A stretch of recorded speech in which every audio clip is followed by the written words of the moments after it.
Hey everyone, is your Verizon set-top box giving you trouble? Don't stress. In this video, I'll show you quick and easy fixes to get it working again. Let's dive in and get you back to watching.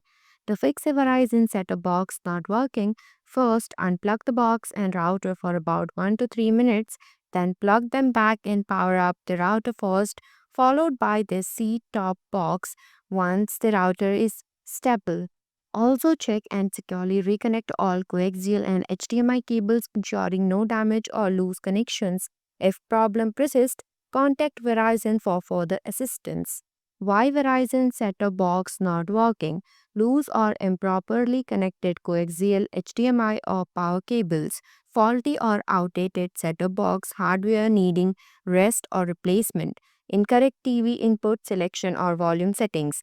Account configurations errors such as multiple servers activated on one account, power outages, or faulty electrical outlet, router failures causing freezing or rebooting of the setup box.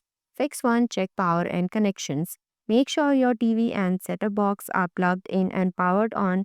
Confirm the wall outlet is working and any switches controlling it are turned on. Verify all cables, coaxial, HDMI, power are securely connected and undamaged. Check both ends and replace any damaged cables. Confirm that all cables between your router, modem, and any other network devices are securely connected. If using a VoIP router, ensure the Verizon provided router is connected before the VoIP router to avoid service degradation. Fix to inspect TV input or source. Use your TV remote to cycle through input or source options and ensure it is set to the correct HDMI or AV input for the FiOS box. Press AV input button and select correct HDMI to view the channels.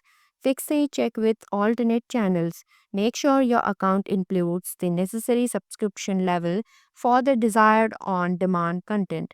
Some programs require a premium subscription. If you receive an error that the program is unavailable, it may have expired or been removed from the service. Try selecting alternative content by pressing CH button. You can also check your balance on Method 1 using app. Sign in to My Verizon app, select account, then go to Home, then Bill. Method 2 using website, sign into My Verizon, select Home, then go to Billing, then tap on View Bill. Fix 4. View power cycle, your router and modem. Using your router and modem from the power source, wait at least 30 seconds before plugging them back in. Allow a few minutes for the device to fully reboot, then try accessing on demand again. These steps help clear temporary glitches and reestablishes your network connection. Fix 5. Reconnect coax and splitters. Unhook and reconnect all coaxial connections in your system, ensuring a tight fit. If issue persists, replace any splitters with MOCA 2.0 or better splitters, as faulty splitters can cause signal problems. Fix 6. Use remote support tools. Press the D button on your Fuse remote, go to My Dashboard, TV Support, or use menu, then go to Customer Support, Top Support Tools. Fix Fuse TV issue to access built-in troubleshooting and reboot options.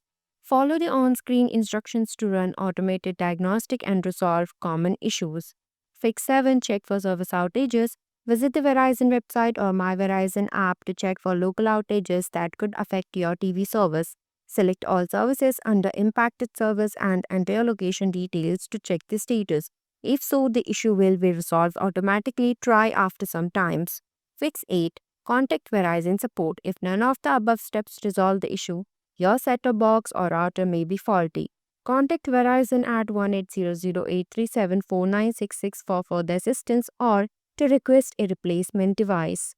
Thanks for watching this video. If you like this video, please hit the like button, and if you want to see more videos, hit the subscribe button.